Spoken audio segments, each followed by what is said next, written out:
नमस्कार दोस्तों, मैं रवि। आपका डीडी क्लासेस में एक बार फिर से स्वागत है। जैसे कि हिंदी के हमारे नियर अबाउट 21 वीडियो हो चुके हैं। आज हमारा ये 22 वीडियो होगा और आज हम आपको पढ़ाएंगे वाक्य। वाक्य कहते किसे हैं, ठीक। जैसे वाक्य कहते किसे हैं, जो मतलब एक जैसे कोई आपने एक शब्द बोल दिया और वो सार्थक होगा, जो एक पूर्णता होगा, जो आपके विचार को रख देगा। जैसे श्याम अपने माता पिता के साथ अपने गांव जाता है।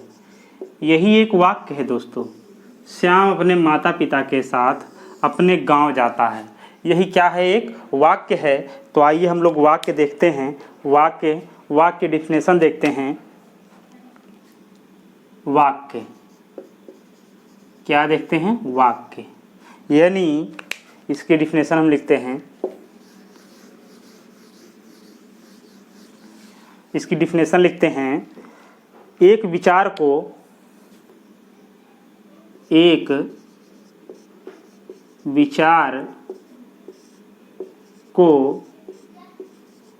पूर्णता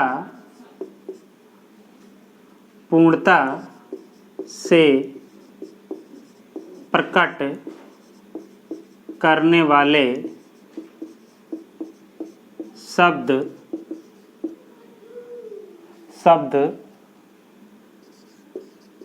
समूह को वाक्य कहते हैं। ठीक दोस्तों, एक विचार को पूर्णता से प्रकट करने वाले शब्द समूह को वाक्य कहते हैं। जैसे अभी हमने एकदम पहले, इससे पहले एक उदाहरण लेके आपको बताया था कि वाक्य वही होता है। अब आइए देखते हैं, वाक्य के दो खंड होते हैं। सीधा सीधा प्रश्न पूछता है, वाक्य के कितने खंड होते हैं। वाक्य के दो खंड होते हैं। एक होता है उद्देश्य और दूसरा क्या होता है, विधेय। इंग्लिश में कहते हैं सब्जेक्ट, और क्या होता है, प्रेडिकेट। ठीक, आइए देखते हैं। आप इसको नोट डाउन कर लीजिए। बट मैं आपको हमेशा बताता हूं कि डिफिनेशन से क्वेश्चन ना के बराबर होता है। बट जो भी क्वेश्चन होंगे वो हमारे क्या होते हैं, मतलब एक ऑब्जेक्टिव टाइप के क्वेश्चन होंगे और वो डिफिनेशन से भिन्न होंगे। ठीक, तो आइए देखते हैं वाक्य के खंड कितने होते हैं।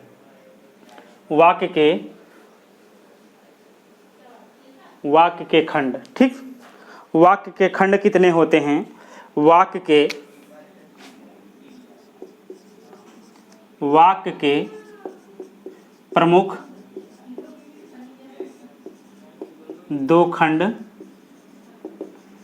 होते हैं। ठीक, वाक्य के प्रमुख दो खंड होते हैं। एक होता है उद्देश्य, पहला होता है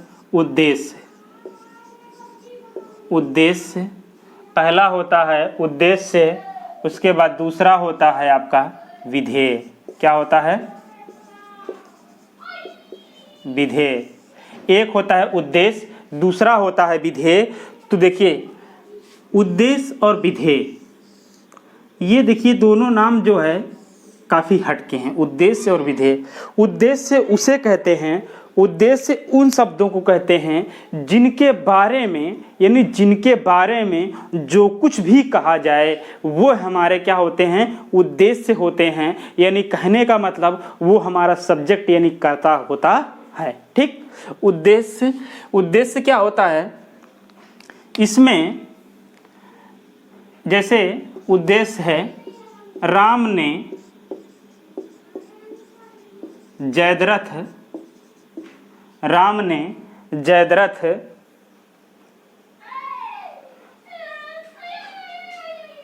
मान लीजिए राम ने जयद्रथ को मारा। अब देखिए दोस्तों, यही मैं आपको क्लियर करके बताऊंगा। राम ने जयद्रथ को मारा, तो यहाँ राम ने क्या हो जाएगा, राम ने उद्देश्य हो जाएगा। ये क्या हो जाएगा, उद्देश्य हो जाएगा। जयद्रथ को मारा, ये क्या हो जाएगा, विधेय हो जाएगा। ठीक, क्वेश्चन देगा कि राम ने जयद्रथ को मारा या अर्जुन ने जयद्रथ को मारा, निम्न में से कौन सा उद्देश्य है, कौन सा विधेय है, आपको छांटना पड़ेगा। उसमें ऑप्शन दिया रहेगा, यानी अर्जुन ने, राम ने जयद्रथ को मारा, ये तमाम तरीके के 4 ऑप्शन रहेंगे। आप जो है यदि आप उद्देश्य विधेय अच्छे से पढ़े हैं तो आप अच्छे से कर लेंगे। ठीक, दूसरा उदाहरण देखते हैं दोस्तों, आप एकदम क्लियर हो जाएगा। जैसे मैंने उसे पीटा, मैंने उसे पीटा,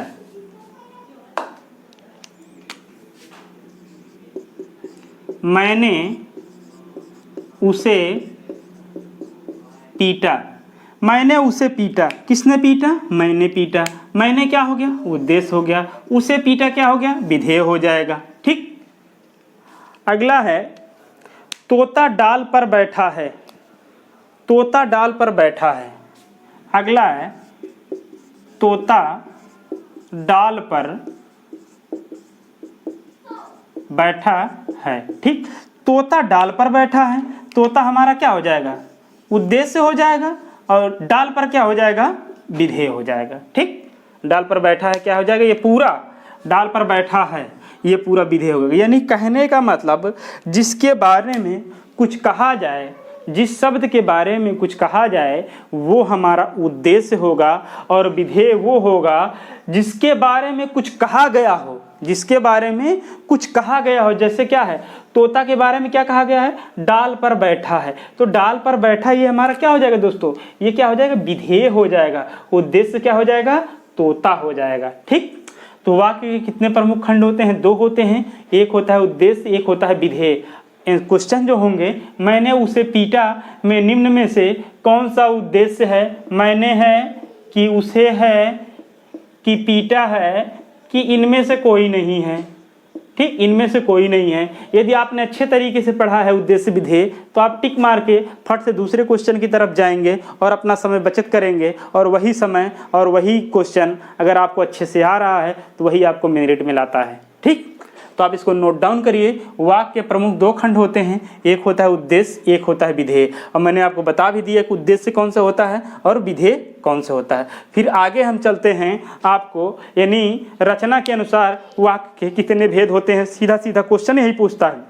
यानी रचना के अनुसार वाक्य के कितने भेद होते हैं, सीधा सीधा क्वेश्चन होता है, प्रकार में भी होता है।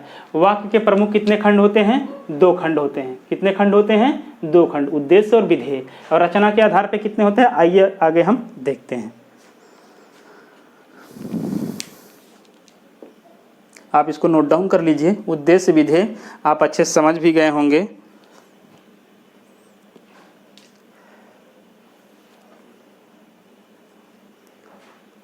चलिए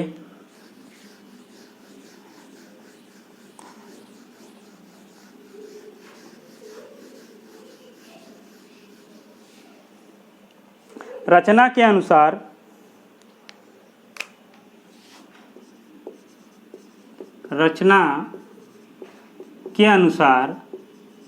वाक्य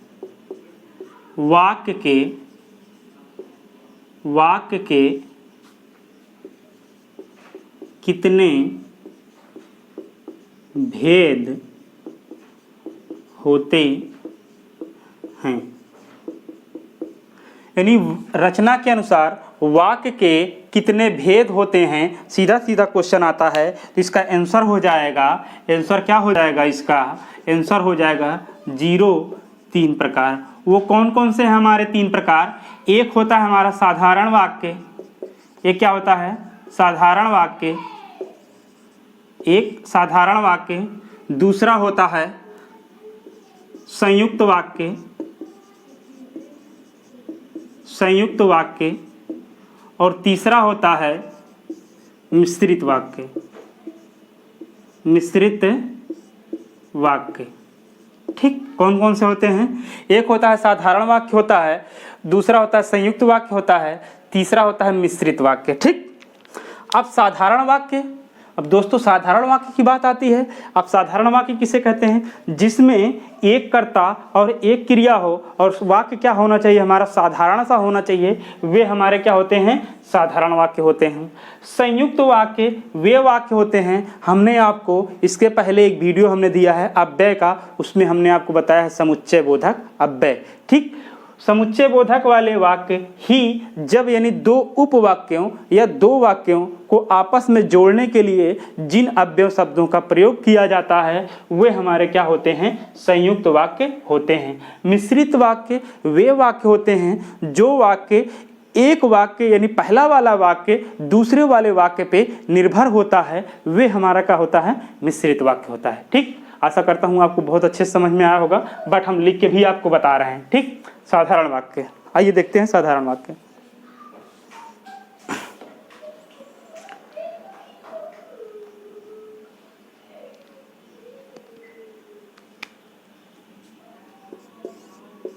जिन वाक्यों में एक क्रिया व एक कर्ता का बोध हो वह साधारण वाक्य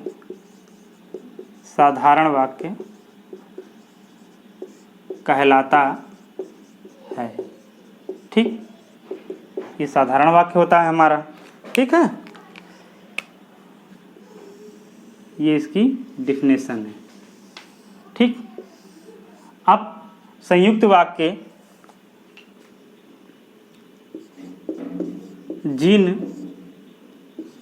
दो उपवाक्यों को परस्पर जोड़ने के लिए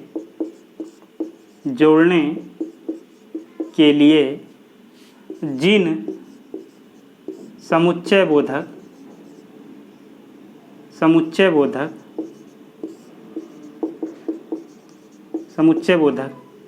अव्यय शब्द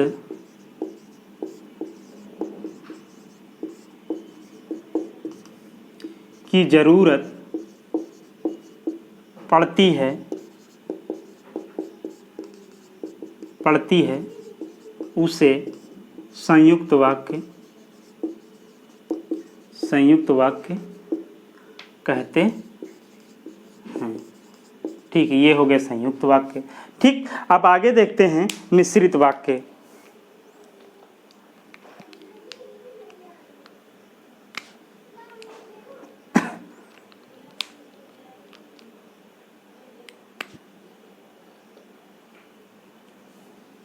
आइए देखते हैं मिश्रित वाक्य।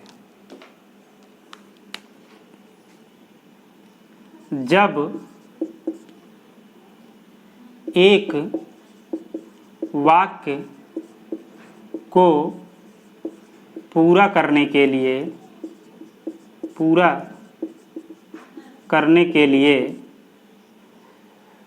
दूसरा वाक्य पहले वाले वाक्य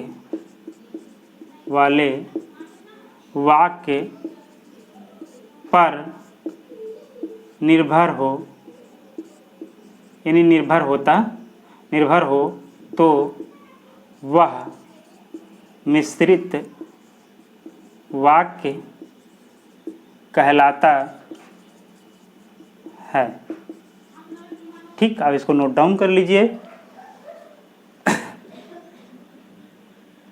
ताकि अभी जब हम उदाहरण लिखेंगे तब आपको अच्छे से समझ में आ जाएगा।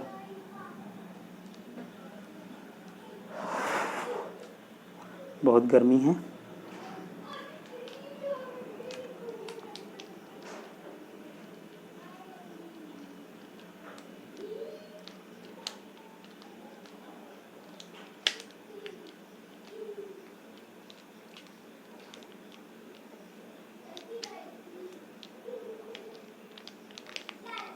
चलिए आइए देखते हैं इसके उदाहरण।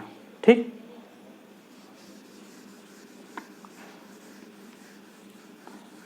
साधारण वाक्य चलते हैं अब हम साधारण वाक्य।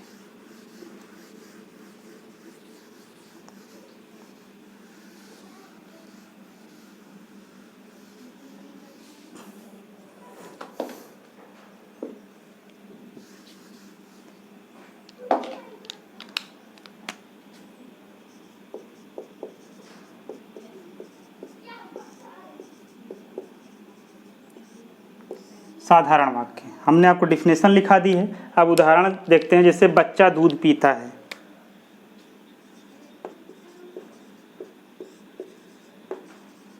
बच्चा दूध पीता है, ठीक, साधारण वाक्य है आपका। इसमें बच्चा एक ही करता है, पीना क्या हुई, क्रिया हुई। जैसे राम क्रिकेट खेलता है, राम क्रिकेट खेलता है, ठीक। यहाँ भी वही चीज़, ठीक। नेहा बाजार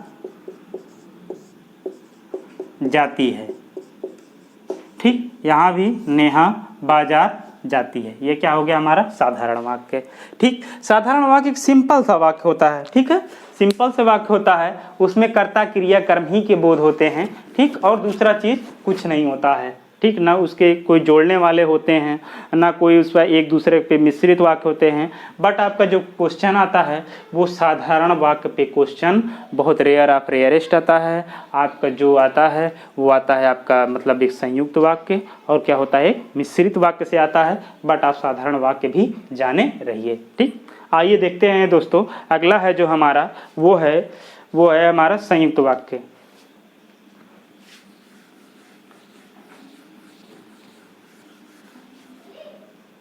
संयुक्त वाक्य।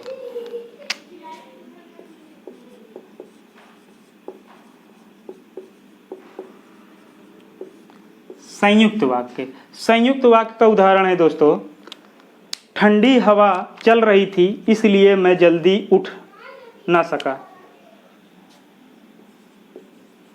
ठंडी हवा चल रही थी इसलिए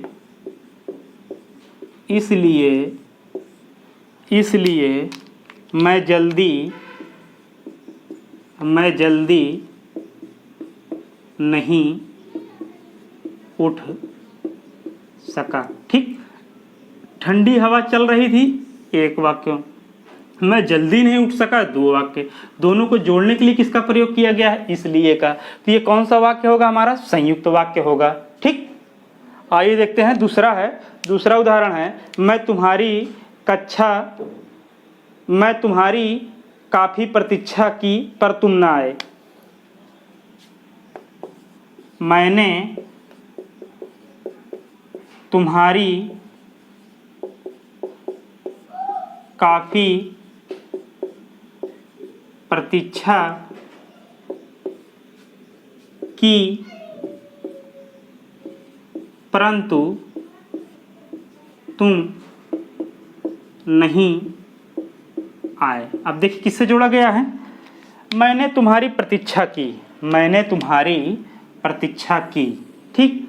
अब परंतु से जोड़ा गया, तुम नहीं आए। ये भी क्या होगा हमारा संयुक्त वाक्य होगा, ठीक। आशा करता हूँ आपको अच्छे से समझ में आ रहा होगा।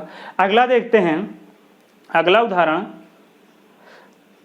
हम कार्य तो करना चाहते हैं किंतु उसे भली भांति नहीं कर पाते हैं। हम कार्य तो करना चाहते हैं परंतु या किंतु कर देते हैं, चूंकि परंतु वाला एक हुआ है, किंतु उसे भली भांति नहीं कर पाते हैं। किससे जोड़ा गया है, हम कार्य तो करना चाहते हैं, किससे जोड़ा गया है, किंतु। किससे जोड़ा गया है, किंतु उसे भली भांति नहीं कर सकते हैं। यानी कहने का मतलब वाक्य में इसलिए, पर, किंतु आदि आते हैं। यानी वाक्य में क्या क्या आते हैं, इसलिए,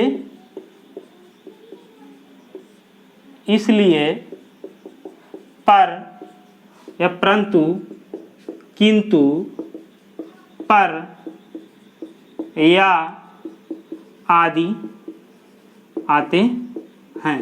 यानी जब हमारा ये सब शब्द दिखाई दे जाएं और आपको लगे कि दो संयुक्त वाक्यों को जोड़ा गया है तो ठीक, तो आप तुरंत लगाएंगे टिक संयुक्त वाक्य है। ठीक, आप इसको नोट डाउन कर लीजिए, फिर अगले तरफ चलते हैं मिश्रित की तरफ।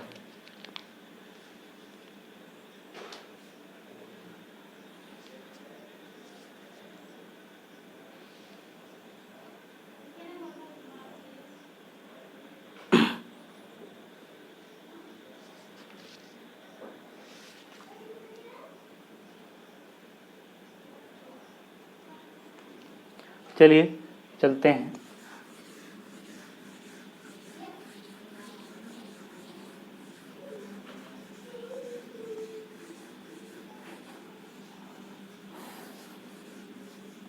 मिश्रित वाक्य।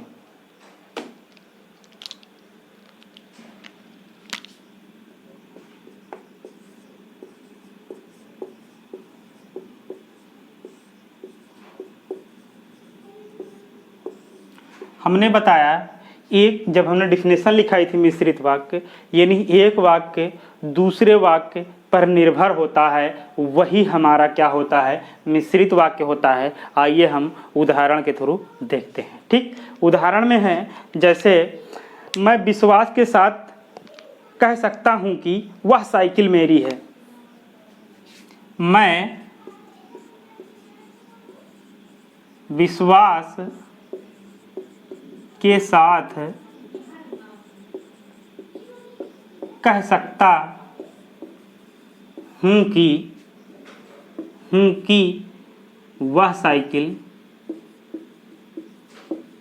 वह साइकिल मेरी है। मैं विश्वास के साथ कह सकता हूं कि वह साइकिल मेरी है, यानी मैं विश्वास के साथ कह रहा हूं कि वह साइकिल मेरी है, यानी एक हमारा ये मुख्य वाक्य हो गया और ये क्या हो गया, एक उपवाक्य हो गया। यानी कहने का मतलब एक वाक्य दूसरे वाक्य पे क्या है, निर्भर है। ठीक, अब आपको अच्छे से समझ में आया होगा। अगला देखते हैं एक उदाहरण।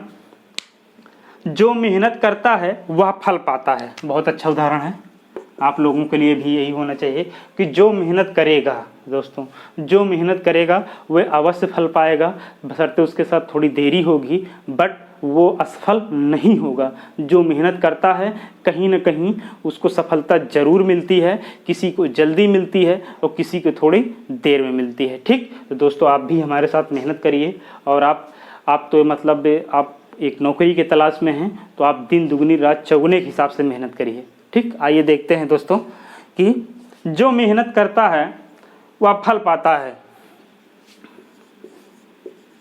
जो मेहनत करता है वह फल पाता है। अब देखिए, जो मेहनत करता है यानी जो भी मेहनत करेगा, इस वाले वाक्य का प्रभाव इस पे पड़ा है, वह फल पाता है। यानी कहने का मतलब क्या हो जाएगा, एक हमारा मिश्रित वाक्य होगा। ठीक, अगला है मालूम होता है कि आज वर्षा होगी। क्या है, मालूम होता है कि आज वर्षा होगी। मालूम होता है कि आज वर्षा होगी, यानी हमें मालूम हो रहा है कि आज वर्षा होगी, यानी एक हमारा ये मुख्य हो गया, इस पे एक आश्रित है ये वाक्य। ठीक, तो आशा करता हूँ आपको मिश्रित भी अच्छे से समझ में आया होगा। आप इसको नोट डाउन कर लीजिए। आगे एक उदाहरण और हम देख लेते हैं। मैं विश्वास के साथ कह सकता हूँ कि वह साइकिल मेरी है। मैं पहले ही आपको बता दिया हूँ, मैं विश्वास के साथ कह सकता हूँ कि वह साइकिल मेरी है। ठीक, आप इसको नोट डाउन कर लीजिए, उदाहरण को देख लीजिए और परिभाषा आपने पहले ही लिख रखी होगी, तो आप इसको एक अच्छे से देखेंगे। मतलब एक दो बार जहाँ आपने देखा अपने नोटबुक को खोल के, यानी जो आपका ये नोट्स होगा उससे आपको आसानी से समझ में आ जाएगा। ठीक, आगे देखते हैं। वाक्य अर्थ के अनुसार वाक्य कितने प्रकार के होते हैं। अगला है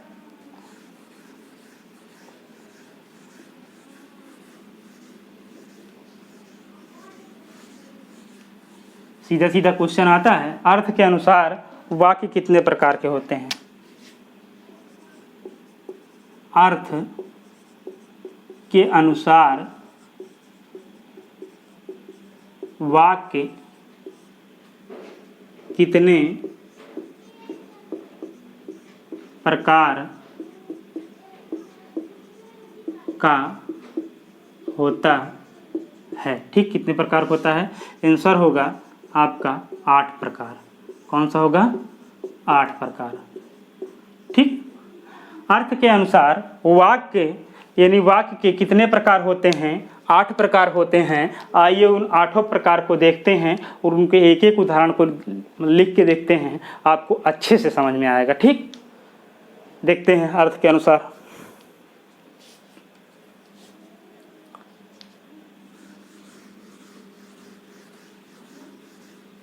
पहला है विधानार्थक। पहला क्या है? विधानार्थक वाक्य।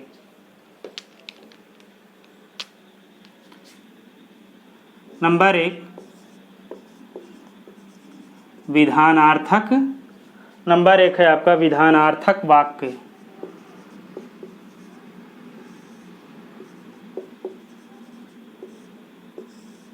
विधानार्थक वाक्य यानी विधानार्थक वाक्य वे वाक्य होते हैं जिस वाक्य में किसी बात का होना पाया जाता है। जिस वाक्य में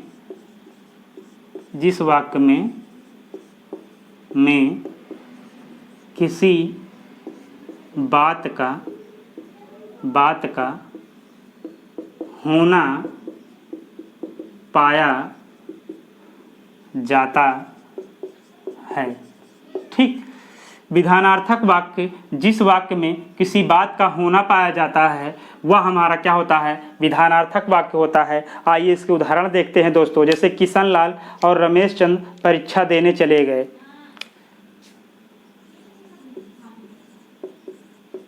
किशन लाल और रमेश चंद्र परीक्षा देने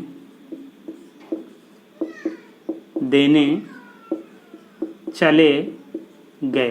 ठीक, यहाँ जिस वाक्य में किसी बात का होना पाया जाता है यानी या किसी कार्य का होना पाया जाता है, ठीक, किसी कार्य का होना पाया जाता है वह क्या होता है? विधानार्थक। जैसे किशन लाल और रमेश चंद परीक्षा देने चले गए। ठीक, आप इसको नोट डाउन करिए। अगला है हमारा निषेधार्थक वाक्य। निषेधार्थक वाक्य। दूसरा है निषेधार्थक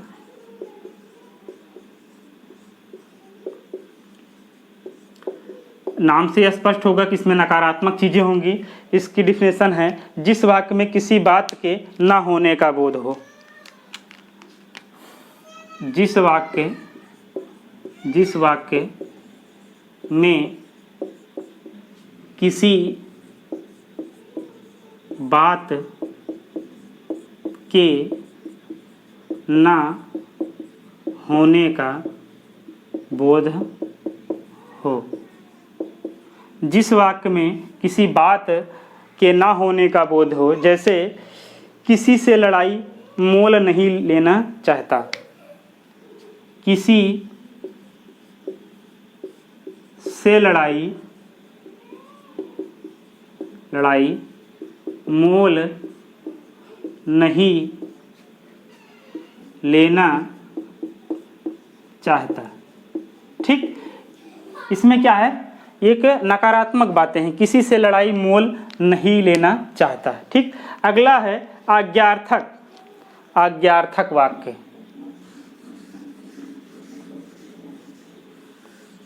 अगला है आज्ञार्थक वाक्य। तीसरा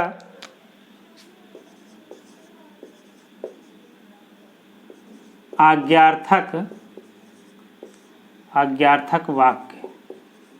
इसमें साफ सी यानी दिख रहा है, इसमें आज्ञा वाली बातें होंगी। जिस वाक्य से आज्ञा, उपदेश अथवा आदेश देने का बोध हो। जिस वाक्य से आज्ञा उपदेश देने का बोध हो। ठीक, जैसे उदाहरण देखते हैं तो आपको अच्छे से समझ में आएगा। शीघ्र जाओ वरना गाड़ी छूट जाएगी। शीघ्र जाओ, शीघ्र जाओ वरना गाड़ी छूट जाएगी। ठीक, अगला देखते हैं दोस्तों।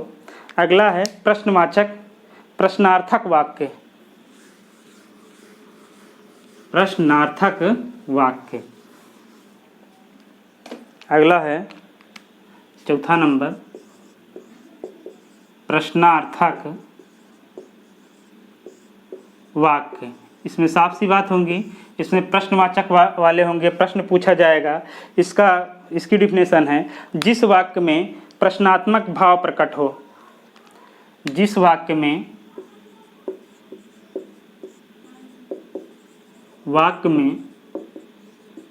प्रश्नात्मक भाव प्रकट हो। ठीक, प्रकट हो। जिस वाक्य में प्रश्नात्मक भाव प्रकट हो, उदाहरण के लिए जैसे वह कौन है, उसका क्या नाम है, वह कौन है, या फिर उसका क्या नाम है। ठीक, ये दो उदाहरण है इसके। अगला है 5वां नंबर है इच्छार्थक वाक्य। क्या है? इच्छार्थक वाक्य। 5वां नंबर है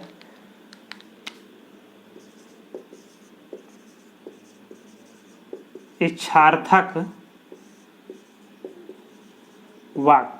ठीक, इसमें साफ से जैसे आपका जैसे वाक्य के प्रकार हैं वैसे वैसे शब्द भी आपके समाहित हैं, इसीलिए आपको याद करने में आसानी होगी। तो आप बिल्कुल घबराइए नहीं कि हाँ वाक्य कितना बड़ा हो जा रहा है। मैं बता रहा हूँ, मैं आपको इस हिसाब से हिंदी पढ़ा रहा हूँ। आपको पास नहीं कराना है बल्कि आपको हाई मेरिट में ले जाना है दोस्तों। ठीक, आइए देखते हैं इच्छार्थक वाक्य, यानी जिस वाक्य में इच्छा या आशीष के भाव का बोध हो। जिस वाक्य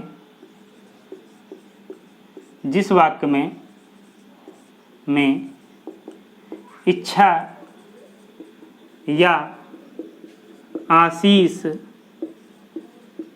के भाव का बोध हो। ठीक, वो क्या होते हैं? इच्छार्थक वाक्य। इसका उदाहरण क्या है दोस्तों, देखते हैं। जैसे दीर्घायु हो, धनवान बनो।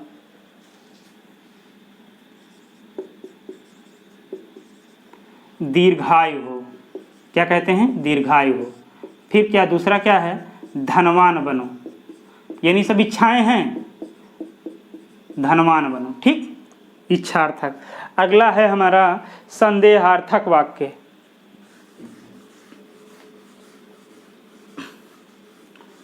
अगला है संदेहार्थक वाक्य। छठा है संदेहार्थक वाक्य। ठीक, इसमें संदेह की बातें होंगी, आपको वाक्य से ही समझ में आ जाएगा। उदाहरण से, जिस वाक्य में संकेत का बोध हो, जिस वाक्य में संदेह का बोध हो। जिस वाक्य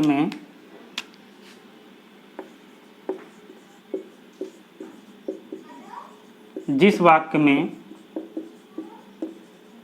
संदेह का बोध हो। ठीक, इसके उदाहरण हैं, जैसे देखिए उदाहरण में, इसका उदाहरण है श्रुति मुझे भूल चुकी होगी।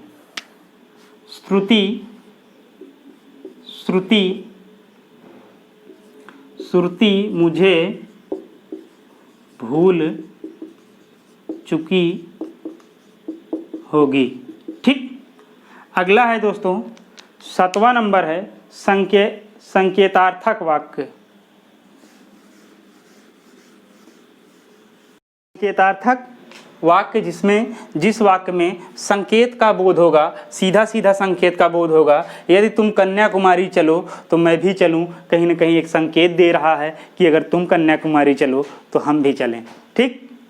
अगला है 8वां नंबर है विस्मयादि बोधक, यानी जिस वाक्य में विस्मयादि का भाव प्रकट हो, एपॉस्ट्रॉफी का चिन्ह हो, वो हमारा क्या होगा, विस्मयादि बोधक होगा। और विस्मयादि बोधक पहचानना बहुत आसान भी होता है दोस्तों। वहाँ क्या होता है, एक विस्मयादि बोधक का चिन्ह लगा होता है। जैसे आह कैसा सुहावना मौसम है, यानी सम में, यानी वाक्य के पहले हमेशा जो है एपॉस्ट्रॉफी आएगा, यानी कहने का मतलब विस्मयादि बोधक आएगा और आप तुरंत पकड़ लेंगे कि ये कौन सा वाक्य है। तो दोस्तों हमने आपको वाक्य एक रचना के आधार पे बताया, एक अर्थ के आधार पे बताया, एक वाक्य के खंड बताया। और वाक्य खंड हमने 2 बताया, उद्देश्य विधेय, रचना के आधार पे हमने 3 बताया और अर्थ के आधार पे हमने 8 बताया। जो सीधा सीधा यानी जो प्रश्न यानी जो एग्जाम में सीधा सीधा पूछा जाता है, रचना के दृष्टि से वाक्य कितने प्रकार के होते हैं, अर्थ के दृष्टि से वाक्य कितने प्रकार के होते हैं, उद्देश्य क्या होता है, विधेय क्या होता है दोस्तों। तो आशा करता हूँ आपको आज ये वाक्य का चैप्टर बहुत अच्छे से समझ में आया होगा दोस्तों। अब इसी के साथ दीजिए हमको इजाज़त। जय हिंद, जय भारत।